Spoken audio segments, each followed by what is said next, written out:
Okay, welcome back, ladies and gentlemen. This is Balloon Speakers, episode 46.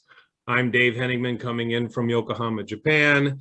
With us again is Mr. Greg Genco coming in from Buffalo. And we have a new face, David Gracon coming in from Spokane, Washington. Did I pronounce your last name right? It's actually Gracon, but Gracon, sorry. David Gracon from Spokane, Washington. I pronounced Spokane right, I think. Proper pronunciation of Spokane, yes. It's not Spokane. Yeah.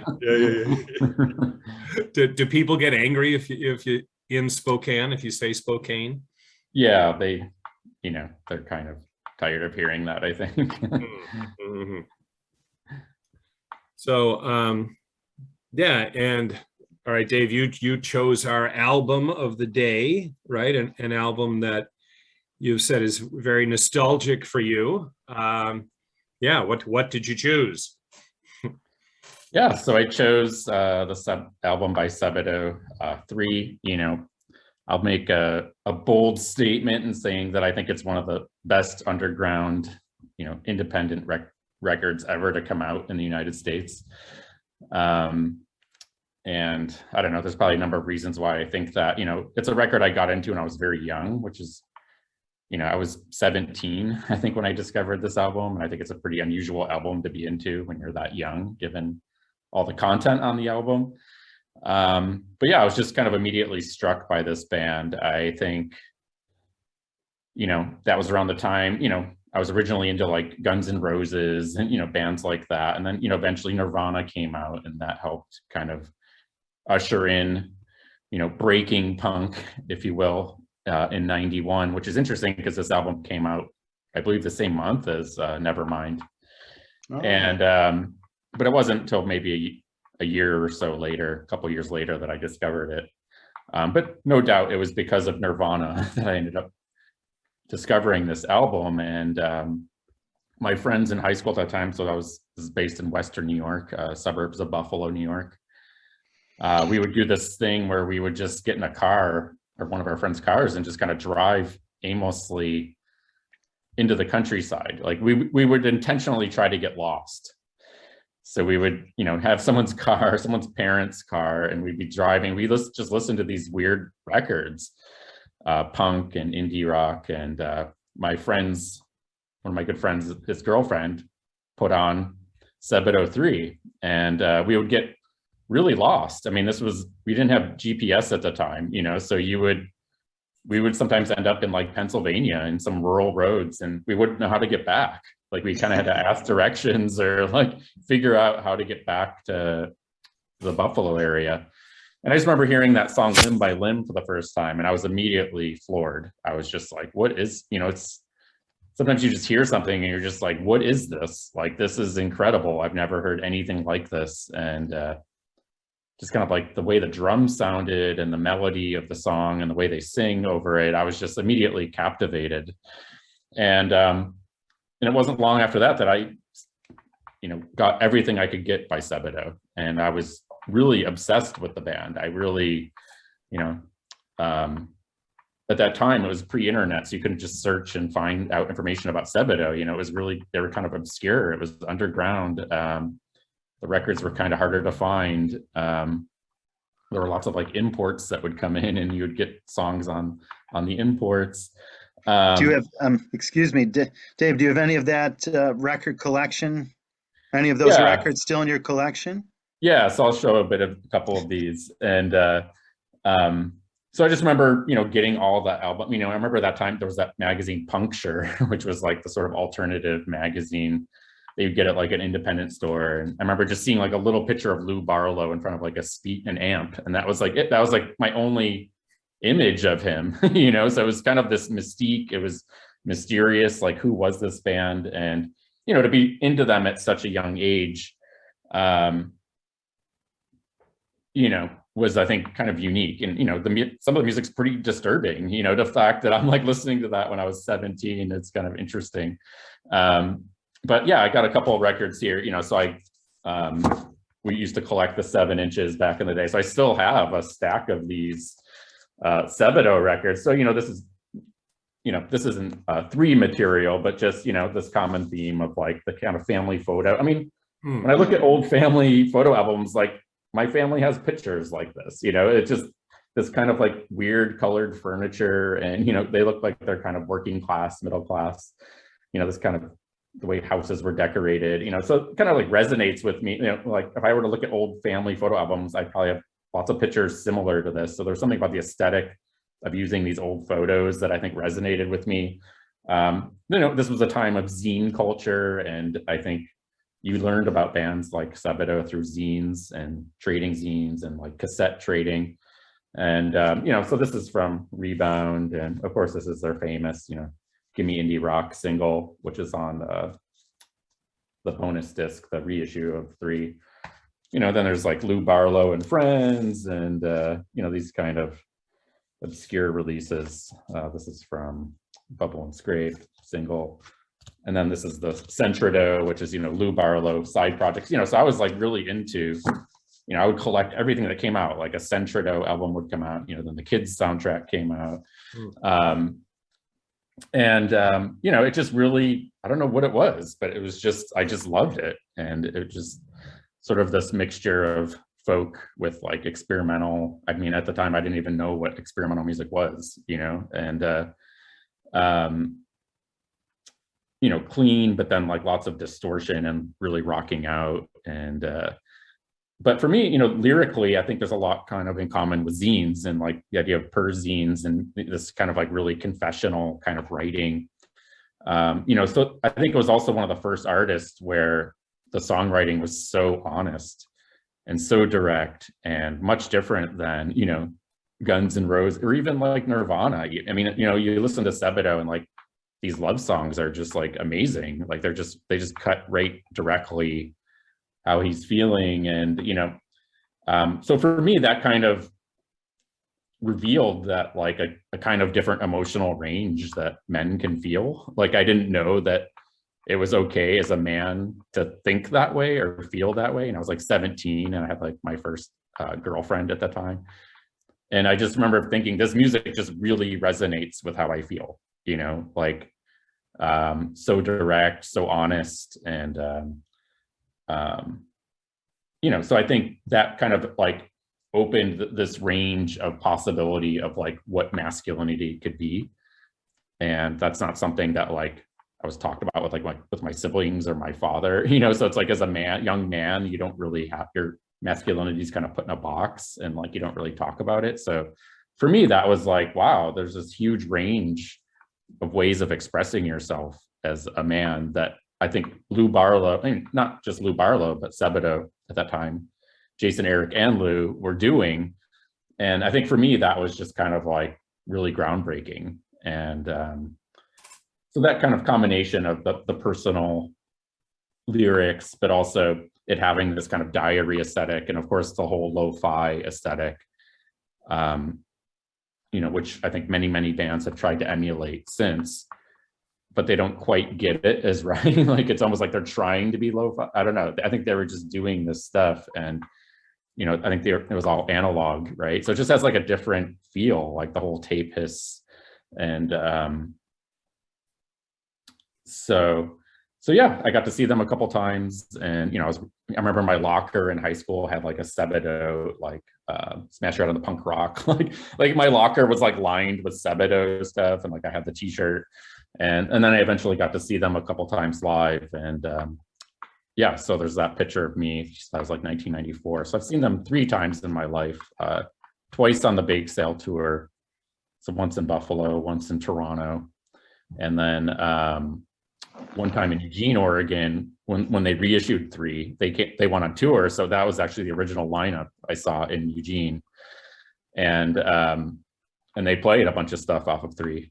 So that was a real treat because it was just like, wow, this is a band I really love, and to see the original lineup for me was like really amazing. And you can kind of sense like the kind of tensions of Lou Barlow and Eric. I mean, I think Eric is kind of a big personality, but I think his music is phenomenal. And I think, it's not just, I know Lou Barlow gets a lot of the attention in the band, but Eric's songs, I think, really kind of push the freak flag further. Like, I think the kind of weirdness, he kind of pushes that further, and the sort of experimental nature and sort of the kind of manic changes from like this clean guitar to this kind of like screaming and ominous kind of voices, you know, was really Eric's doing. But also Jason, you know, is important in terms of a collaborator too. So it was really a collaboration. And when you see them live, you know, they're swapping instruments and they're changing, they're playing different things. And so I really like that kind of collaborative. I mean, at that time, that was really different to see, like a band switching instruments like that, and they're all doing their different songs, was pretty unique. But yeah, so I met him in Buffalo. You know, I was just like this nerdy kid. You know, I had a Sub Pop hat with like a Sebadoh shirt. You know, it was like a total geek. You know, and I went up and, you know, he gave me an autograph, and you know, he's real friendly. And you know, Jason is kind of a character. I remember talking with him and kind of joking like in between songs when they played in Buffalo. And yeah, he's just kind of a character and funny guy. And so I just think they're a really important band. I think, you know, probably that not that many people know about the album 3. I think it's still sort of a little underground or obscure. But of course, you know, it has received a lot of critical acclaim. And you know, I think people really into indie music know about it. And in terms of lo-fi, it's considered, you know, one of the seminal albums, you know, probably in the top 5, you know. But like I said, for me personally, I think it's one of the best albums ever to come out of the United States in terms of independent music. And, you know, I know there's a lot of information about, you know, Lou Barlow getting kicked out of Dinosaur Jr., and that's like well documented. But in my opinion, I think Sebadoh III is much better, much more interesting, much more adventurous and challenging in terms of art than anything Dinosaur has put out. I mean, yeah, it's all over the place. It's like melding all these different styles. It's like folk, it's like psychedelic, it's experimental, it's like weird ambient drones. A lot of styles on this album, definitely. Yeah, then it's almost like, then it's like almost punk, some, you know, post-hardcore, I guess, you know. So it's just kind of all over the place. So I think for a band to do that and it actually gels and works as a whole unit is rare. And I think bands that can meld experimental tendencies with like accessibility and do that well is not easy. So I think they were really doing a lot of things that were challenging. And, you know, like I said, going back to the masculinities, I remember I was a grad student in Buffalo when I went to school with Brandon Stosoy, who wrote the, you know, this Pitchfork review, which gave it like, he gave it like a 9.3. I remember we used to talk about Sebadoh and bands like this. And I remember taking some sort of women and gender study classes at the time. And I remember having this conversation with him, you know, it'd be interesting to like write something about these like bands like Sebadoh and like how they're expressing masculinity in these like complicated ways. And yeah, to kind of like challenge sort of some of the discourses at the time. I thought that would be interesting. So yeah, that's just kind of an overview of, you know, I still am into this band. I just listened to the record today and it's phenomenal. It holds up. It still sounds fresh. It's still challenging. I think it's still incredibly contemporary, even though it was released in '91. Yeah, it's just, I think from beginning to end, I think it's just a great work of art and vastly underrated. I think sort of in the common consciousness, of course, I think people really who are into indie music know about it. But so yeah, that's just kind of an overview. I don't know if you want to take that in any other directions. I'm trying to think of anything else. Well, let me just orient the viewers a bit here, right? So yeah, so it came out in '91, just to give people an idea of Sebadoh's career. It was their third release, hence the name Sebadoh III, right? But with the Freedman and Weed Foreston, were they full-length albums or collaborative? Yeah. Then there's also the Freed Weed, which is I think a combination of those two albums. The Freedman and Weed Foreston. There was another release called the Freed Weed, which I think is an amalgamation of those two albums. And yeah, I mean that album's awesome too. I mean that album is also, you know, I think that album even gets less sort of accolades as 3. I mean, it's mostly acoustic, I would say. And some of those songs became electric later. But there's some really phenomenal stuff on the Freedweed as well. They kind of became higher profile later, right? Once they signed to Sub Pop, right? I'm trying to get my pointer here, right? So like these Sub Pop albums. So I mean, it is it's to me it's interesting that you got into them kind of before a lot of other people. Like Sebadoh III seems like a great starting point, especially for a 17-year-old. Right. I mean, it's pretty weird. I mean, 17 is a pretty weird time in your life, so to be super, and my friends were really into it too. Like we just loved this album. And yeah, I would say Bake Sale was probably their most successful album commercially. When they were touring then, it was, they were playing mid-size venues. I can't remember if I saw them on the Harmacy tour or not, but maybe even I saw them on the Sebadoh tour. I think I did see them 4 times, actually. I think I saw them on the Sebadoh tour as well in Toronto. So I think I've seen them 4 times. But yeah, I think, like I said, I think after Eric left the band, I mean, Bake Sale, Eric Gaffney's not on Bake Sale, but I think everything leading up to that is their strongest material. Everything after that becomes kind of clean and a little more predictable. The kind of weird, sort of schizophrenic, like all over the place, rambling, is no longer there, I think, on those later albums. What did Eric do after Sebadoh? I know he had some solo albums. I don't think I ever really checked them out. But I think he was, I don't think he ever kind of took off, from my understanding. But I know he did put out some solo albums. I've never really given him a listen, to be honest.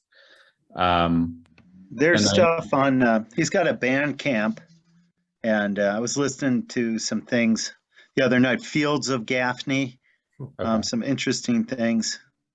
Definitely some, interesting, listenable. It's definitely worth checking out. Even some, he had, I can't remember, one of his projects has Jesus Christ in the title. But I think what I heard was from Fields of Gaffney. Okay. It was, definitely interesting. I'll have to give it a listen, but yeah, I haven't really listened to that. But I think weirdly what happened was, Lou Barlow and Jay Mascis had this sort of, ego battle, and then Lou Barlow's like, I'm going to form my own band, and then he's having this ego battle within Sebadoh, which I think was happening, because I think Eric Gaffney is extremely talented as a songwriter, and I mean his songs on 3 are exceptional. In my opinion. I think they're phenomenal tracks, like all of them. And I think maybe there was a little bit of, he felt maybe a little in the shadow of Lou Barlow because of Dinosaur Jr. and whatnot. And I think that caused some tensions. That's my understanding from stuff that I've read, so it's kind of interesting how that happened. But yeah, so I think it's important to see Sebadoh as a real collaboration of Jason, Eric, and Lou, and Unfortunately, I didn't see them back in the 90s, even though I listened to, I would listen to the albums, but I never saw them play back then. But I saw them in 2013 in Tokyo. They opened for Neutral Milk Hotel, and I didn't really know what to expect, and I loved it. I thought it was just powerful and intense. I was like, oh my. And who would have been in the band at that time, 2013? That's a good question. I think it was, it's Lou, Jason, and maybe, I'm not sure who was on drums, but maybe it's their longtime drummer, Bob Fay, who kind of, I think, started doing it at Bake Sale. So I'm not sure. I actually kind of fell off with them. I think after Harmacy was released, I kind of didn't really listen to him as much. Sure, that's natural. Yeah. So I don't know much about, I guess up to Bake Sale, I knew them the most. And I think I remember listening to the Sebadoh and just not being that into it. I mean, it just didn't strike me as much as Reed did, where it was just like, whoa, this is like a watershed moment for me in terms of music and art and culture. And, but I mean, it's a brilliant album. It's hard to sustain that for, multiple albums. Because you were really kind of at ground zero if you're if you're into this when you're 17. So I could see that 8 years later, the new stuff might not appeal to you as much. Yeah. I mean, I did like that song, The Flame, came up on just randomly on Spotify the other day. And I was like, oh, this is kind of an okay song, but it's not as good as, like Smash Your Head on the Punk Rock is just like, I mean, that's like super left field. I mean, I think that record's also amazing too. But yeah. Okay, wait, let me get to that. But yeah, well, as you can see, it is a rather acclaimed album, which is good. But yeah, here's that picture of you and Lou, right? Yeah. So this is actually in Buffalo. Yeah, I had him autograph. I have this autograph somewhere in a box of stuff from that era. Only $10.50 to go to that show. How were you able to talk to him a bit? Yeah, I think I just, he's very approachable. Like, I think the band Cub was opening from, I believe they're from Montreal, or they're Canadian trio. Yeah, and I just remember going to the show. I remember being incredibly excited. I think this was the first time I'd ever seen them. So, yeah, it was a pretty big deal. I think he also autographed that shirt I was wearing. Oh, really? There's actually there's a couple images of Kurt Cobain wearing that T-shirt as well. Oh, nice. So yeah, this was on the Bake Sale tour. I remember it being a phenomenal show, and I think that album's a very strong album, even though it's a little more polished and straightforward. It's pretty brilliant. And yeah. And Greg, you said you were also at this show, you think? Yeah, I definitely was. Yeah, on the Bake Sale tour at the 12. Yeah, Dave, unfortunately, we were not fated to meet that night. We didn't meet until after I came back to Buffalo, after we both came back to Buffalo, after our respected time in Japan. But I enjoyed the show, and yeah, Bake Sale was where I got into Sebadoh, and so I was glad to see him at that time.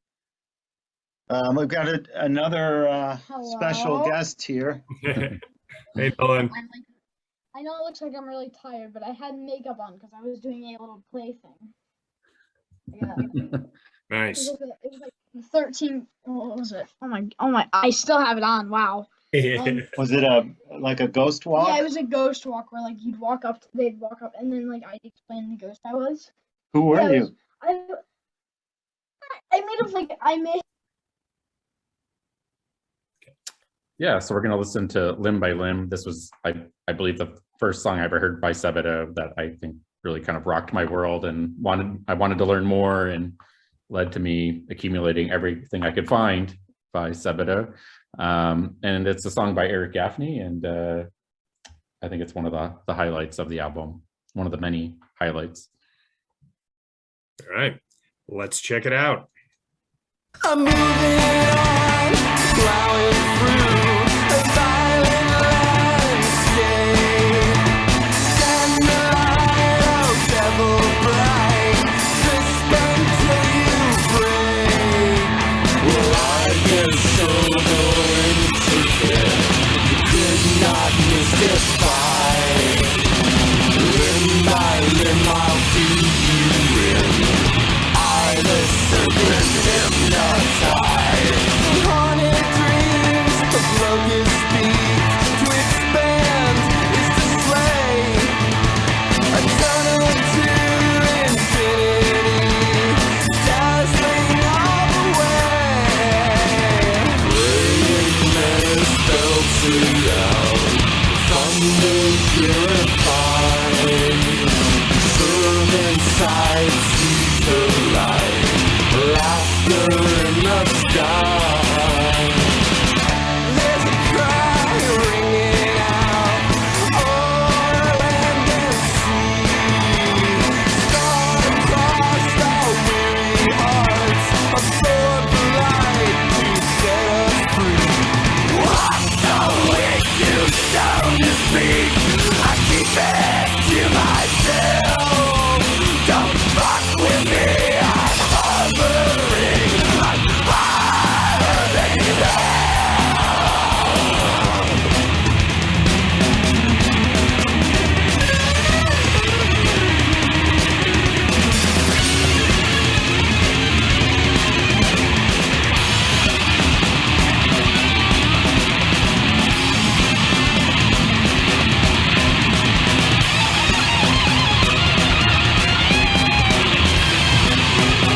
Yeah, that's something else. I remember I was a DJ at University of Oregon for about 3.5 years, and I remember playing that song during like an after. I was like, oh, forgot about that swear word there. I had to like cut the track. But yeah, it's just Yeah, intense. What are your thoughts there, Greg? Yeah, I mean, Dave, David Gracon, you mentioned how, like seminal indie rock and really kind of a template for lo-fi, what became known as lo-fi, but it's surprising how heavy it gets, you know? And it's kind of the vocals are kind of tongue in cheek, I think, but it is really heavy and, definitely some dark lyrical content. And, so it's still super, I've heard it a few times now, a bunch, and it's still kind of surprising. Yeah, because you go from a song like Kath, which is like this clean, super pretty acoustic song. And then, yeah, you have that on the same album as Limb by Limb, and it goes even further. I think the last track, As the World Dies, the Eyes of God Grow Bigger, just grow. I mean, it's like a horror film narrative of like dystopian hippie culture. And it's and so just the extremes of the album, I think, are really interesting. And but they push the boundary, it's like, and I think that's, as you mentioned, I think that's really Eric Gaffney's, and that's his song, really Eric Gaffney's influence. Yeah, like I said, I think he really kind of pushed the boundaries in terms of like the weird factor, and like, lyrically, I think, yeah, it gets dark and song about hovering, and obviously there's a lot of references to pot on the song, which is interesting because that when I was 17, I wasn't into drugs at all. So it was kind of like interesting that I love this album so much and never partook in drugs. So it's kind of I think it's just kind of interesting because it's a pretty stoner album in a lot of ways.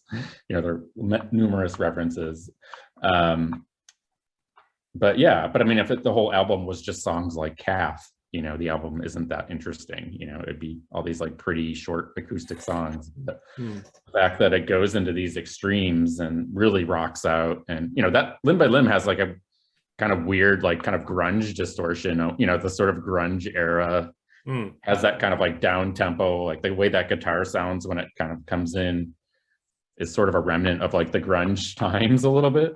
But then it goes into this like weird high, I don't musically know what to call it, but like it goes into this like high and then it goes back into this sort of clean, and I don't know, just how the drumming is working there is like almost like that kind of Sonic Youth drumming being very central to the song. Yeah, the rhythm kind of almost playing, I don't know, a different role than a typical song, an indie song. When you talk about going to different extremes, when the screaming, there are moments on this album where the vocals really approach death metal, I would say, Yeah. Which I think is interesting. Hey, Dave, can I share my screen? Yeah. Let me see that. But I like what Greg said about tongue in cheek. So even though it's such a, you should be able to share, Greg. Let's see.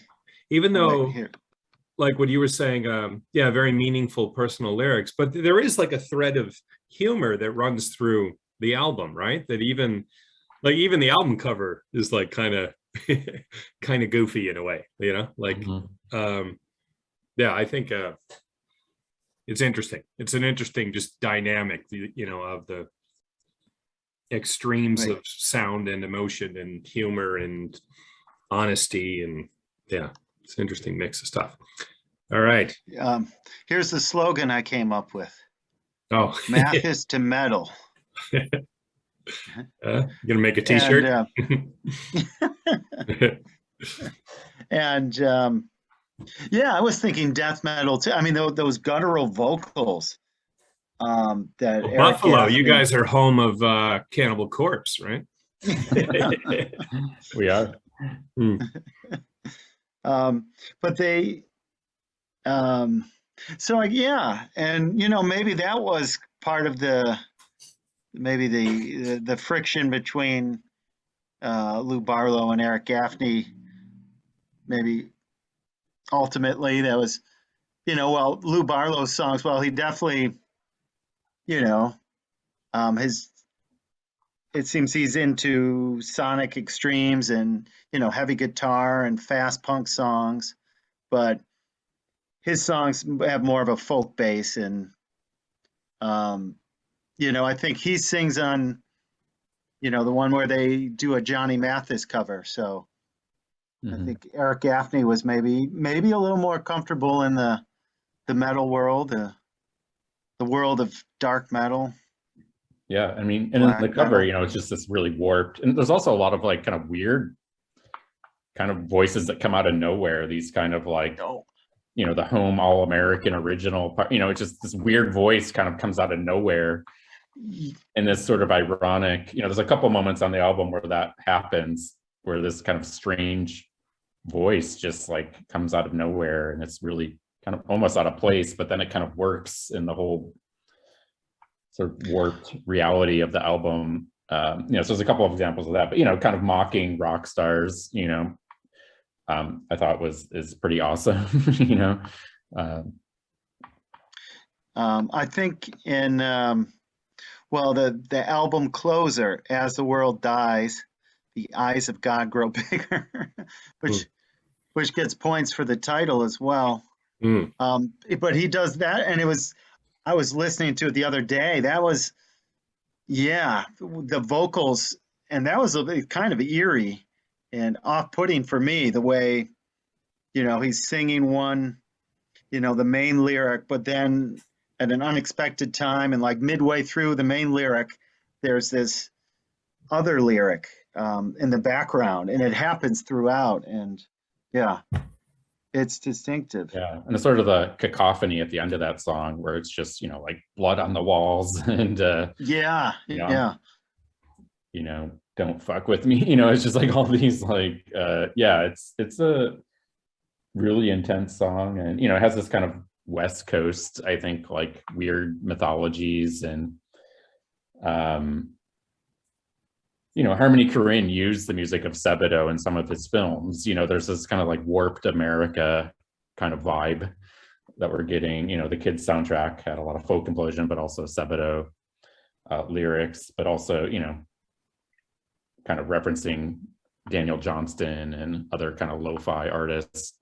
But yeah, that song is just, the dysfunction of that song and the extremes of that song and the yelling. And at the end, it just becomes like, they're like screaming, blood on the walls. I mean, it almost harkens back, I'm trying to think of like, it has a kind of almost American Gothic vibe, this really kind of dark country that, I was trying to think of other artists that reminded me of that. And I was thinking of like some of the Violent Femmes stuff where it's like, country death song, it's like this really dark material in this kind of like country tradition, or like from, tracks from like Hallowed Ground and stuff, like some of that stuff is just really dark too. So it kind of reminds me a little bit of, I guess, I don't know if a lot of people make connections between the Violent Femmes and Sebadoh, but it makes me think of, I heard flashes. I hear flashes of the Violent Femmes on here. Yeah. Yeah, but just like the kind of imagery of that song, you have all these like hippies and like there's drugs and being dropped on your head as a kid, and like your mom sort of like sleeping around and being with like abusive men, and it's just this LSD, right? Yeah, I mean, and just family dysfunction, and one of my favorite. What's that? Like a full-on Manson nightmare at the end with, Yeah. So, there's no happy ending, it just ends, and it's just like, that's the end of the album. And it's just like, yeah. one of my favorite lyrics on the whole album is, it just kind of characterizes these extremes, and kind of like, it's like, through the shit stained curtains, our love is beautifully clear. It's just like, Wow. I think I forget which song that's on. I'd have to look. I think it's maybe Hassle. Yeah, the song Hassle. I am surprised how wordy this album is, right? Because when okay, we're gonna listen to early Sebadoh. I was expecting a lot more. Well, when you think of like even Sonic Youth or Nirvana, I mean, they're kind of sparse with the lyrics, So I thought this would be like that. Like, I was really surprised, kind of considering the time, that how wordy this album is. Like, there's some songs where he's singing the whole time, and they're like new, fresh verses. I'm like, wow, this is like a novel. Yeah. Mm. Yeah. Like a Dylan-esque, like, number of lines on these songs. I was like, wow. Sure. Yeah, that's an interesting analogy. Yeah. So I think it's Spoiled, right? Correct me if I'm wrong. Spoiled is on the Kids soundtrack, right? It is. Yeah. Okay. Yeah. And just, well, one more thing I wanted to say about when you mentioned some of those slow songs, like Total Peace, Truly Great Thing. When I listen to those, I feel like I could see very clearly where Conor Oberst got influence from. I almost hesitate to use the word rip off, because it sounds to me like Conor Oberst just took over from those. I mean, they really sound a lot like Bright Eyes, I think. Sure. Oh yeah, I think early Bright Eyes especially. Yeah, and you can hear a lot of overlap for sure. Yeah, that's a good source to draw from. Fair enough.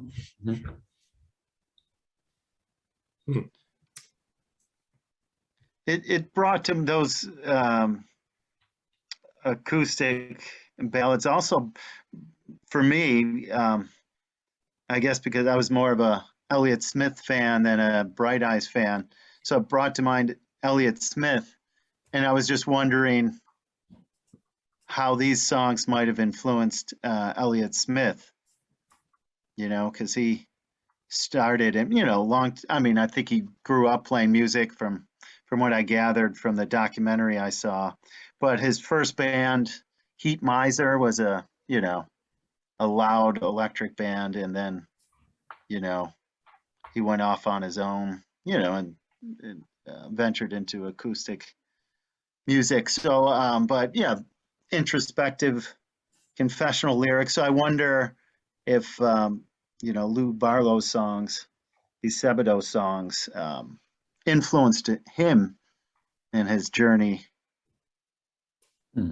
Yeah, I'm not so sure. I mean, weirdly, I never really super got into Elliott Smith. I know some people are like hardcore. I think some people really like Elliott Smith, like I like early Sebadoh. They're just really into it, and especially this part of the country, Pacific Northwest, has this kind of Elliott Smith vibe. And I mean, I guess it just never struck me. Like, I think like this kind of range of sound that you get on 3, like from anything I've heard of Elliott Smith, just doesn't have that. No, but I meant like Total Peace and Truly Great Thing. Yeah. Oh, and just that's like those acoustic ballads are, and that those pretty melodies and kind of confessional lyrics. But his are more kind of abstract, maybe a little more obscure, not as straightforward. But that kind of territory, it seems, I think Lou Barlow kind of mined first, at least on a, kind of national level, or, getting some wide exposure first, or in the public arena first. But I wonder, if Elliott Smith was doing a similar thing well, you know, and not as Sebadoh, but more like Lou Barlow's. If he was doing a similar thing, and then, but then maybe gain some confidence from listening to some of these songs. That was the timer. Or post 45 minutes. If he gained some confidence from this release, and you know, but his first album on Kill Rock Stars, I think it's just Elliott Smith. That one really resonated with me, and but I think it definitely came out later than this. But he started, I think, you know, a couple years after this album. I think I just assumed, but I'm not sure. I just assumed that like Sebadoh was also based in Amherst, Massachusetts, because that's where Dinosaur Jr. was. But is that wrong? Did they move to a different city, or or does it not? Are they considered a Massachusetts band, or Sebadoh? Yeah. Yeah, I think he made a lot of, you know, I think the early Sebadoh stuff, like the Freed Weed kind of material, I think was living with his then girlfriend who was at UMass. Okay. Yeah, so I think he was in like the Amherst area for a while. I think when they were releasing just kind of like just cassettes of like the early Freed Weed material. Mm-hmm. But I don't know I don't know where Lou Barlow lives now, but I want to say I think he lived in LA for a while, or he moved to LA. But I think like, you know, right. For me, it's just like was essential like Northeast kind of, you know, I just kind of associate them with the Northeast, but I think maybe he's moved around a bit. Well, yeah, even look at this picture, right? That looks, they're not in California there. No. So we recently did a Modern Lovers episode. So this is kind of a continuation of talking about Massachusetts, Greg. Yeah, Aerosmith is next. But I recently saw an interview where Lou Barlow said his hometown is Westfield, Massachusetts. And where is Amherst, the college? Northampton? I think Lou Barlow's from Westfield, and like Jay Mascis was from West Hampton, where Amherst was. Yeah. I want to say, so I don't know if these guys are from Westfield too, and he described Westfield as more of a kind of working class town. Yeah, I think Jay lives in Louisville. Yeah. Oh, yeah. I think you're right. And he's released some solo material too. Like I think Jay has his own kind of solo albums. Yeah, but in terms of top lo-fi albums of the indie genre, you know, I would have to say my top three would be, you know, Sebadoh III, Pavement, Westing by Musket and Sextant, and then Alien Lanes by Guided by Voices, I feel are like the three best lo-fi albums ever made. Wow. That's my bold statement. I don't know, any thoughts or additions to that list you feel should be added in terms of so I went to University of Dayton, right? So okay. You know where GBV is from. Yeah. Cool. Okay. So anytime anyone praises GBV, I'm like, yeah, I could go with that. So, but you put Alien Lanes like above B1000 or Propeller and stuff like. Propeller. Yeah, I mean, for me, old choice.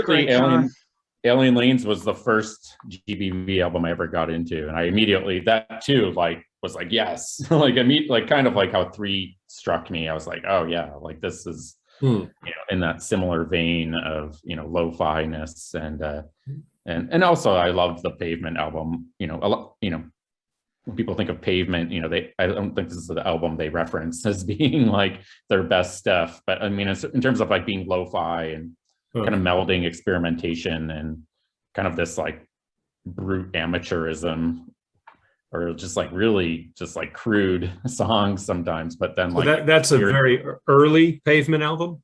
Yeah, that's their first, you know, so there's a lot of like really distorted feedback, you know, before they kind of became really refined. So I think those three are just like the epitome of the whole lo-fi, kind of melding amateurism, but like, this, lo-fi recording techniques. And, I think those three to me stand out as being the best, the most interesting. But I still think Sebadoh III out of those three is the best. What about Ugly Kid Joe? UKJ. What about Didn't you and Jelly? didn't you and some high school friends or Hamburg friends used to some jokes at Ugly Kid Joe's expense?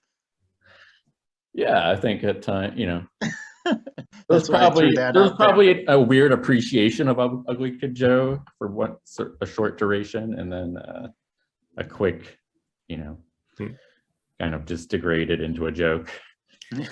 Well, for me, when we discuss lo-fi, I'm a big Daniel Johnston fan. So I mean those, I love those early cassettes, and even Fun. Greg and I did a discussion of his major label debut, Fun.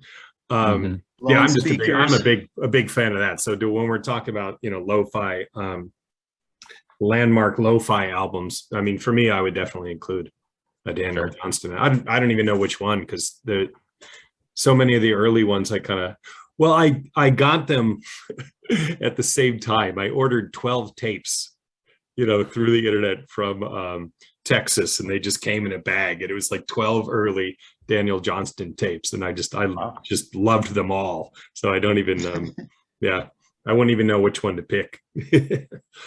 But well, they mentioned Daniel Johnston. There's that show tape 91 that's the bonus material of Sebadoh III, the reissue. There's just kind of this montage of, they're kind of mocking, it almost seems like they're mocking sort of rock journalism, and they're just all these like weird slogans and stuff, but they reference Daniel Johnston in that mix. And I think that's the first time I ever heard the name Daniel Johnston. Was, I was immediately like intrigued, like, who's that? And then on the kids soundtrack, there's a couple Daniel Johnston songs, and I think that's how I got into him originally. But I never, I like Daniel Johnston, but it just hasn't resonated with the same intensity as this album. But definitely, I could see the influence and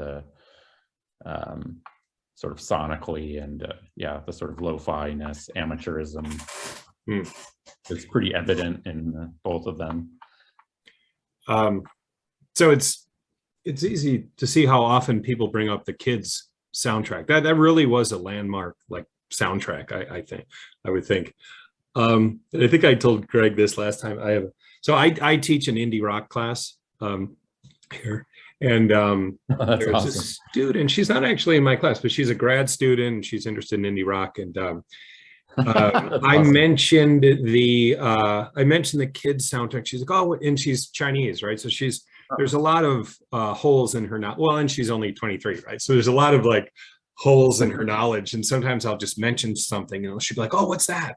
So I mentioned the kids soundtrack, and I'm like, oh yeah, you got to see the movie. And I even sent her a link. I think it was like the anniversary of the movie or something, so they had it online for free for a while, and I sent her a link, and then I'd forgotten how disturbing that movie is. Like she kind of sent me an email afterwards, like as if it had like completely rattled her.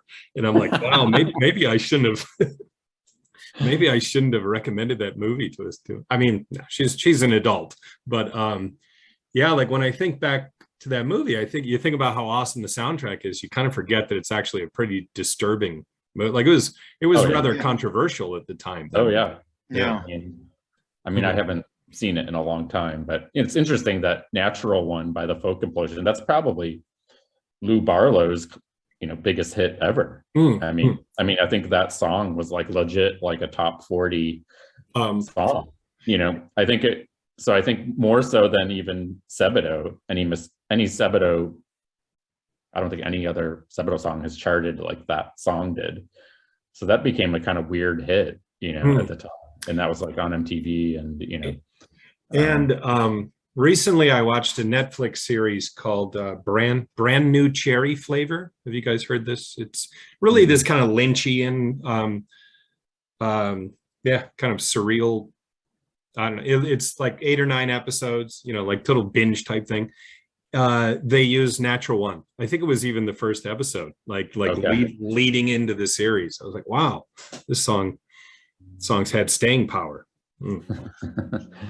It's a good song, and there was another song they had on the kids soundtrack too. That was just an instrumental.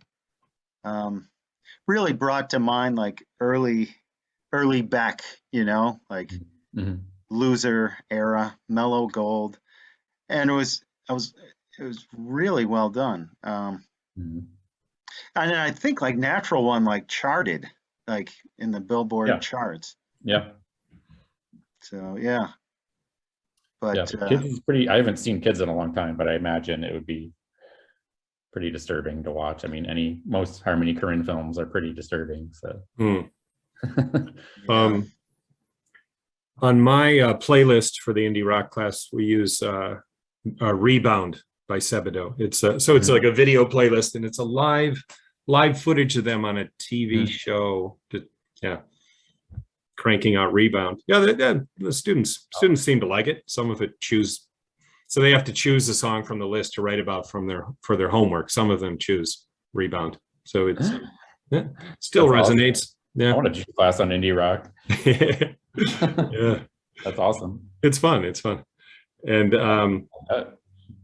And actually Monday I'm starting another music class, the heavy metal class. I'm not sure how it's going to go, but I got a full group. 30 kids have signed up, so we'll see how that goes. And, yeah. Is that at Todai? Are you at Todai? I work at KO University Okay. in wait. Okay, so yeah, Greg, you thought we should check out another track, yeah? What'd you choose? Yeah, I really like the song "God Told Me," and that's a new one for me.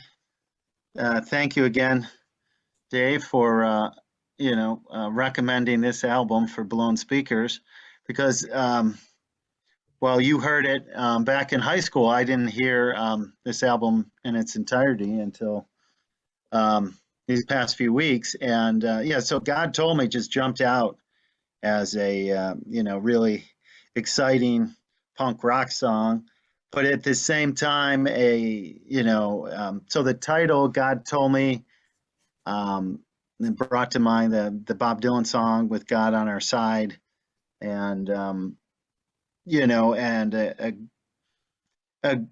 a great kind of anti-war song, and brought to mind kind of Black Sabbath's War Pigs. And I kind of like, while a lot of parents the conservative 80s or just conservative mainstream of the United States, the PMRC viewed metal and punk as something to keep their children away from. Both Black Sabbath and here Sebadoh have these songs which rightfully critique the militarism of American society and the military. Yeah, it's a great anti-war song, and kind of like I've never considered Sebadoh in that context, but yeah, we'll give it a listen, and we can dig in a little. Yeah. All right.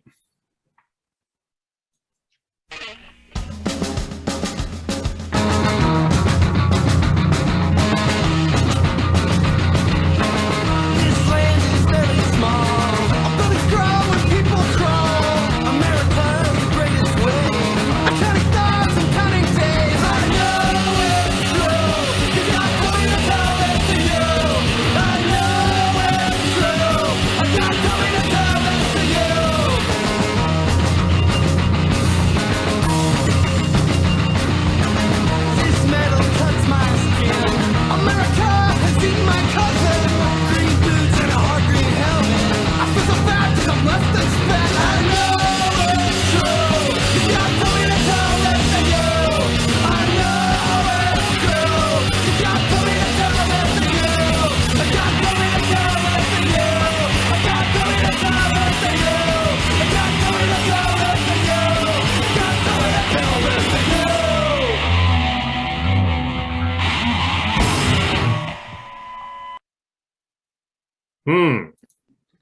That's great. That's, and at the beginning is kind of like kind of a surf sound, that kind of with the reverb. And Hmm. the beat is unstoppable. I mean, it's great. Under 2 minutes and just, Hmm. skewers. Oh, I it's think 1 minute, Americans, Greg. It's like 1 minute and 6 seconds or something like that. yeah, under 2 minutes and just, Hmm. Hmm. That's great. That's excellent. Oh, Dave, you're muted. You're I've muted. listened to this, album so many times, but I've never really listened to the lyrics of that song until now. It's kind of interesting because, yeah, I mean, Sebadoh doesn't normally have, I think, lyrically as a theme, kind of an oppositional song like that. So that's, so I was just reading the lyrics as we were going along there, and America's the greatest way, of course, an ironic statement there. And American imperialism or American hegemony, if you will. Yeah, and then just the reference to boots and helmets, and then that all being fostered by a religious discourse is it's interesting. Yeah, I've never thought of it. I've never really listened to the lyrics of that song before. So it's interesting that you pointed that out, and because I think they're a band that's not, doesn't overtly have any kind of political stances in their lyrics typically. So, but yeah, at a closer look, that's pretty fascinating. I get a Fugazi vibe from that kind of. Yeah. Yeah. Yeah, America's eaten my cousin. I mean, that's one of the lyrics. I mean, that's pretty. Yeah. That's pretty amazing. Yeah. Yeah. And I liked. Oh, Greg. Oh, I just heard, just watched an interview recently with Luke Barlow in preparation for this episode, and he did mention his father was in the Air Force. So, and they kind of asked him about that, but he's like, oh, well,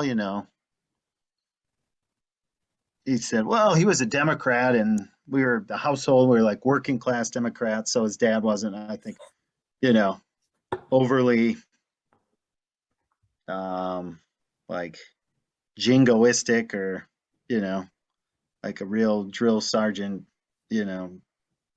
jerk, but maybe that still though, maybe that colored or brought about addressing this the topic. What was the line about cousin? America's eating? Yeah. So there's this metal cuts my skin. America's eaten my cousin. Green boots and a hard green helmet. Feel so bad because I'm left and spent. I know it's true because God told me to tell it to you. Yeah, it's pretty. Some heavy stuff. Yeah. I liked what you said about an alternate reality where this song instead of "Smells Like Teen Spirit" would have been the one that broke through. How do you think the world would have been different if that happened?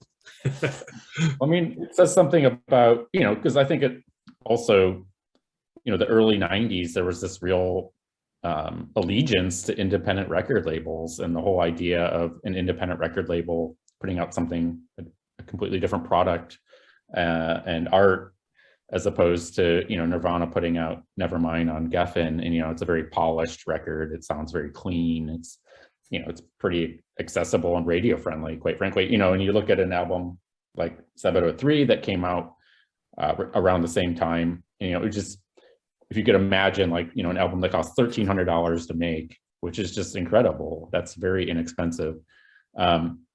But it goes back to a time that I think we've kind of passed, where the idea of the independent record label, Homestead Records and, Dutch East India Trading, we're putting out really interesting records and really challenging records, and they were an alternative to the mainstream. And so a record like this couldn't have broken like Nirvana because it's just too weird.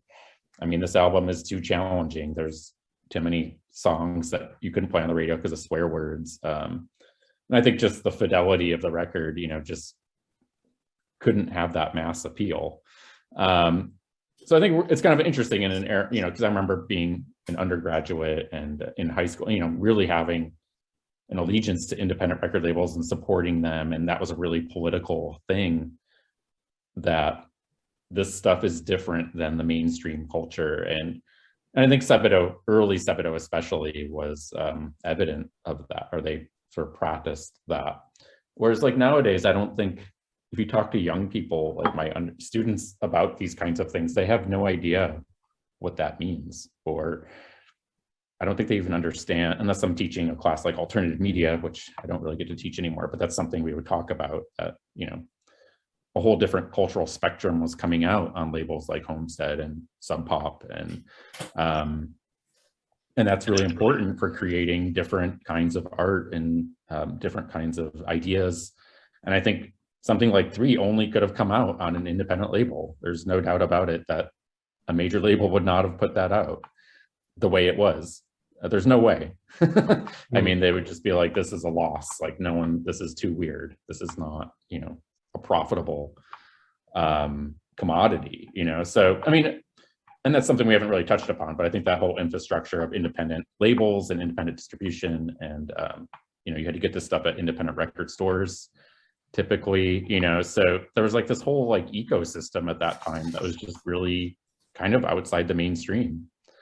And, you know, Sebadoh wasn't on 120 Minutes or Alternative Nation or whatever, you know, they were legit, you know, outside of that spectrum. You really only heard about them in alternative press or in zines. So it really kind of circulated in this way that I think is really interesting. And, you know, and I think that culture of independent labels, and, you know, I think it's still there in some ways, but, you know, that was like a very political thing at that time.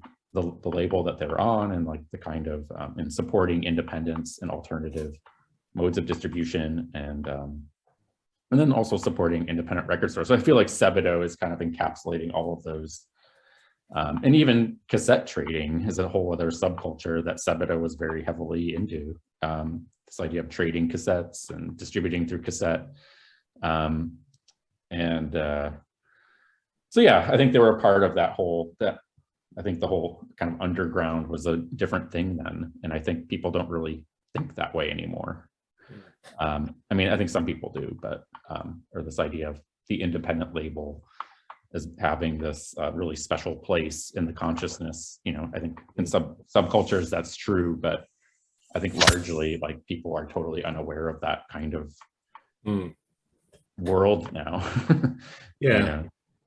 Because the younger generation has it all at their fingertips, right? Whatever they want to hear at any time. Right. Yeah. So. Well, but I think maybe, I mean, now that we're older and it's more of a digital world too. So I think it's going on, you know, in just areas that we're not familiar with, and more in a digital form. Yeah, I mean, Bandcamp has a lot of interesting music. Yeah, and, there's a lot of stuff distributed on Spotify that is awesome. You know, I mean, it's an incredible catalog, even though, you know, they don't pay their artists.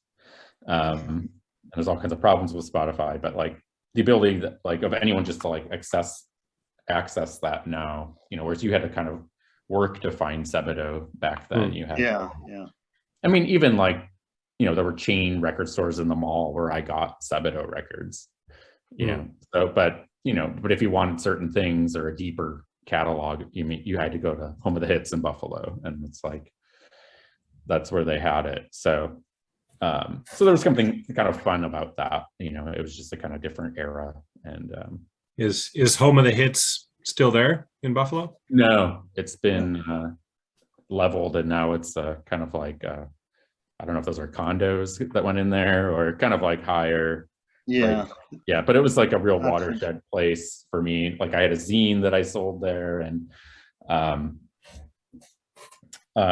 yeah. So I think, you know, Sebadoh for me also encapsulates that whole kind of alternative media world that I think is really important for democratic societies to have access to different kinds of art and information and music and culture and media. And so I think that very much is, this album exists because of that infrastructure.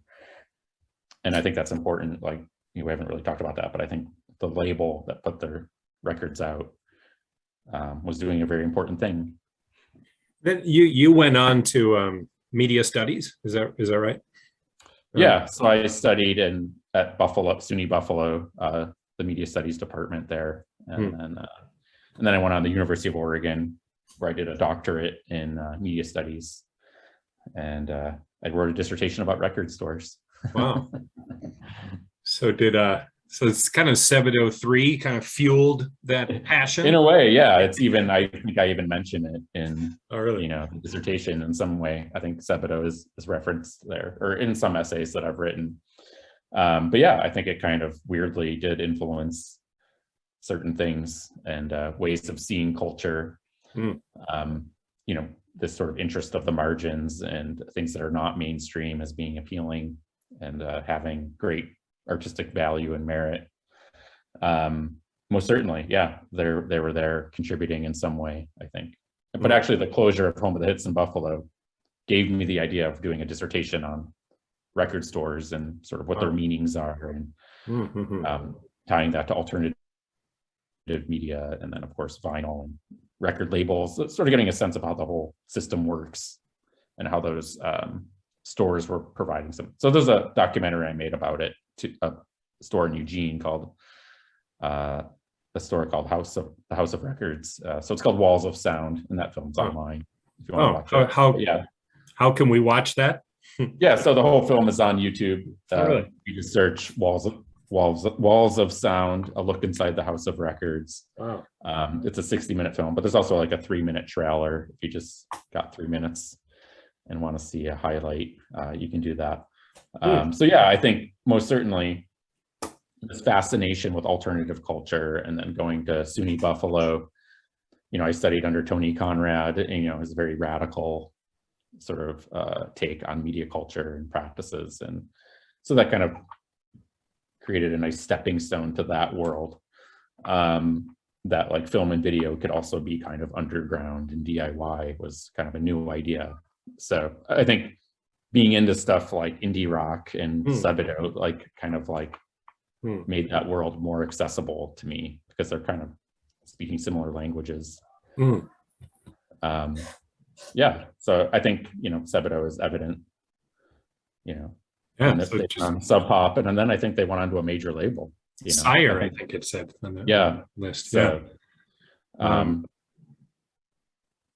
but you can see, the labels, and did the label kind of constrain or harness in the more, most certainly a major label would not have put out 3. So they became more, even on Sub Pop, they became significantly more polished, right? Yeah, I mean, the early stuff, Smash Your Head on the Punk Rock is it's also a very weird, wild, sonic. I mean, that album's rocking. I mean, that album has some real sort of distorted, almost shoegazy at times, but yeah, super loud and distorted and awesome. I think that's also a very underrated album. Yeah, and Bake Sale was on Sub Pop. And I'm not sure beyond that. I think Harmacy is still on Sub Pop. And then I think after that, then went on to Sire. I'm not sure where the most recent album was released, but I don't know. Greg, did you know Lou Barlow just played in Grand Island? Oh, you mentioned that to me a couple of weeks ago, or that he was coming to the Buffalo area, but no, I didn't know any details. Yeah. So when was it? I think it was just the other day. Like, I just saw some pictures from people from Buffalo posting pictures of Lou Barlow. So that was pretty interesting. Yeah. Yeah, that's during the week. Yeah, I would have liked to have known more. It's tough during the week to get. Sure. But I think the kind of the cultural production, you could kind of look into the history of Sebadoh and how their placement on different labels maybe has impacted their, maybe by that point, you just kind of mellow out as an artist, and you just don't take as many chances, and you just become kind of comfortable in your ways. I think, when they made this, they were very young, and but like I said, when I saw them in 2013, it struck me as very polished, but I liked it. I thought it just sounded great, just powerful,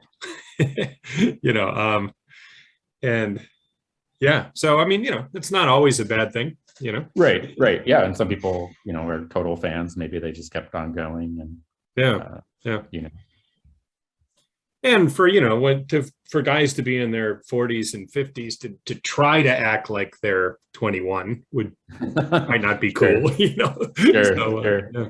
Hmm. All right. So I like this picture of Sebadoh with all the Sebadoh III members, Lou Barlow, Eric Gaffney, and Jay Lowenstein in their, looks like their rehearsal space or maybe living room space, but obviously where they played. Whoop, no, that's Mathis to metal. Let's go back. So with the, the ripped wallpaper, or maybe that's some sort of wall covering, animal skin, the toilet paper behind the bass guitar there. This kind of wood paneling, the lamp, the tapestry. It reminds me of like the kind of house, when I was a university student, like everyone kind of lived in these kind of beat up old houses. Yeah.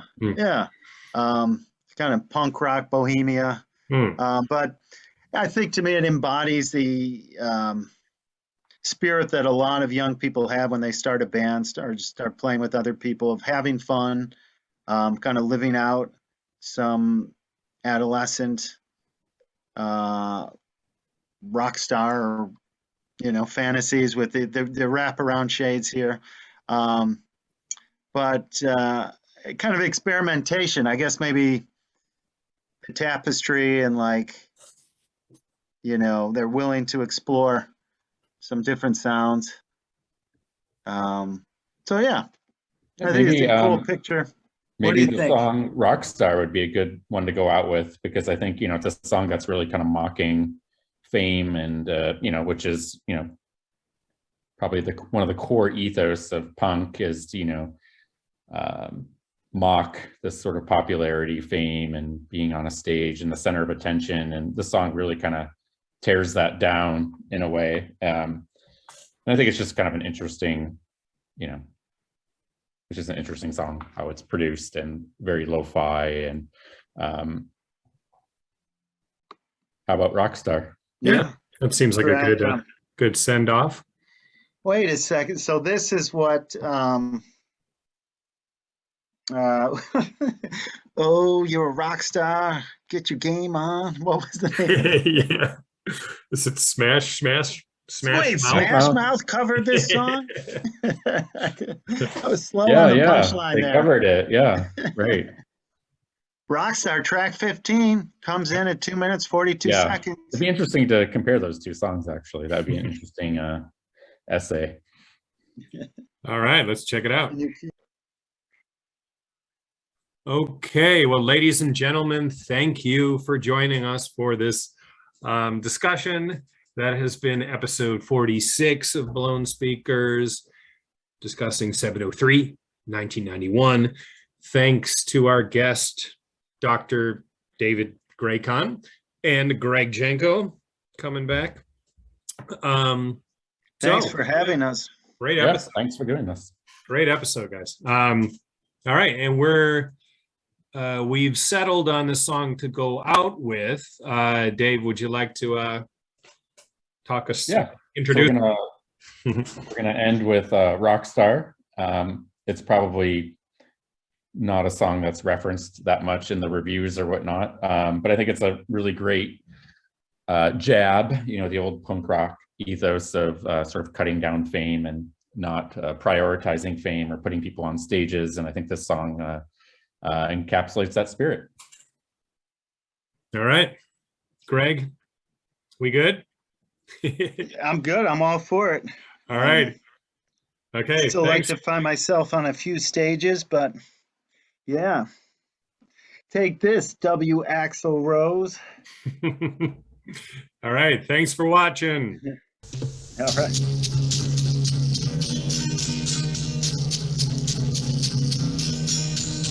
We're not here to crawl away or find the blame time. Straight or high, it's not wasted time. Feeling true and for Paranoiaville.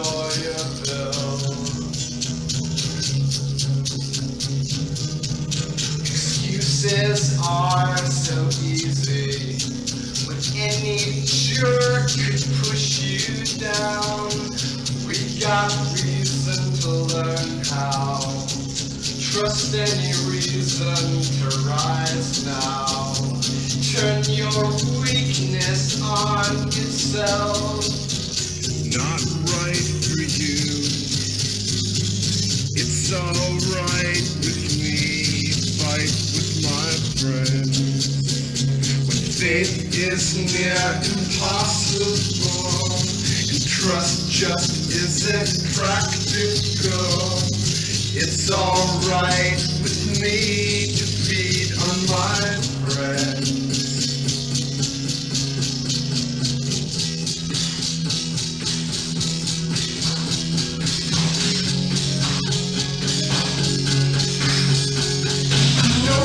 Got nothing to say.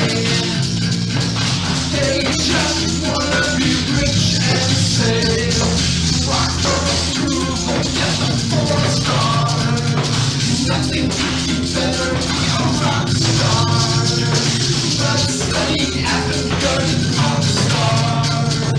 These velvet underground exploding sonic space jam rock star. Rock star.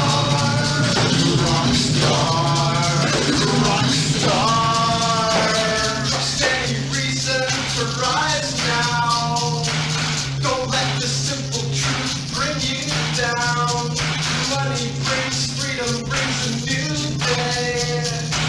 Trust any reason, get rich, crawl away. Faith is near impossible.